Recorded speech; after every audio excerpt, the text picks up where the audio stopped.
Stop! Stop right there.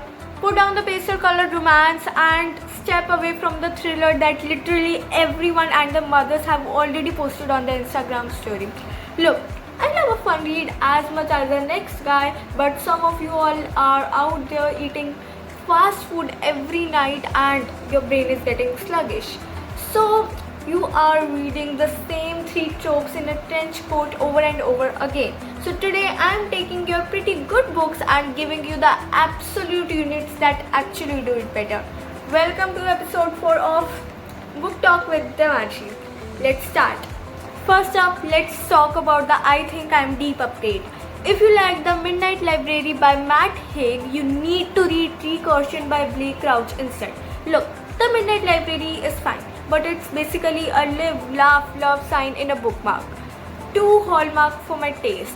If you want a story about the road not taken that actually has teeth, Recursion is the play. Instead of a magical library, you get false memory syndromes, where people suddenly remember entire lives they never lived. Crouch uses actual sci-fi logic to raise the stakes, making it a high-octane thriller that deals with regret, memory, while the world is literally melting away. It's a total rush. Next, we are heading into the Dark Academia bloodbath. If you liked If We Were Villains by M.L. Rio, do yourself a favor and read The Secret History by Donna Tartt. To be blunt, If We Were Villains is Dark Academia for people who think Shakespeare is a personality trait.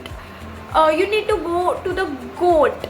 The Tartt builds a trap involving a group of elite Greek scholars at a Vermont college who think they're better than everyone else until they accidentally or not so accidentally kill one of their friends. She just doesn't write a story. She builds an atmosphere too thick that you'll start wearing turtlenecks and feeling at least by chapter 3. It's pretentious in the most best way possible. Now for the unreliable narrator power move. If you liked If the Silent Patient, you probably liked it for that one twist at the end. Even though the first 300 pages were a bit of slog, if you want to see a master at work, read The Murder of Roger Ackroyd by Agatha Christie.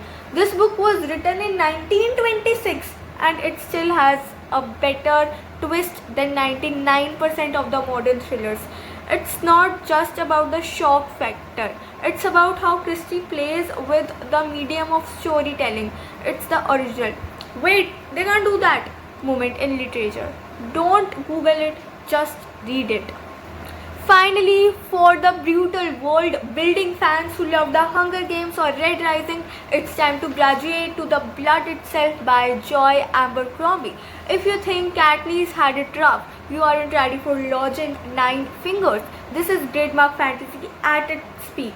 There are no chosen ones or shining heroes here, just a bunch of deeply flawed, hilarious and violent people trying not to die. The dialogue is the sharpest in the game. It's funny and it treats the reader like an adult.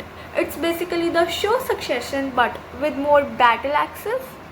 Look, I'm not saying that your bookshelf is trash. I'm just saying that it's time for an update. You have been playing on easy mode and it's time to crank the difficulty to the expert. If you're looking for more, here's a Don't Underrate Me lightning round. Swap out A Court of Thorns and Roses for Empires of the Vampire if you want actual monsters and better world building. Trade Verity for The Woman in White to see a 19th century domestic thriller that is actually terrifying. And if you loved Project Hail Mary, you have to try Children of Time. It's got space, spiders and the ultimate pro-sci-fic. Trust me on that one. Which one of these are you brave enough to try? Or if you think that your favorite book is untouchable, drop it in the comments and let me try to find it superior. I dare you. Hit the like button if you're tired of boring books. Stay dangerous. Peace.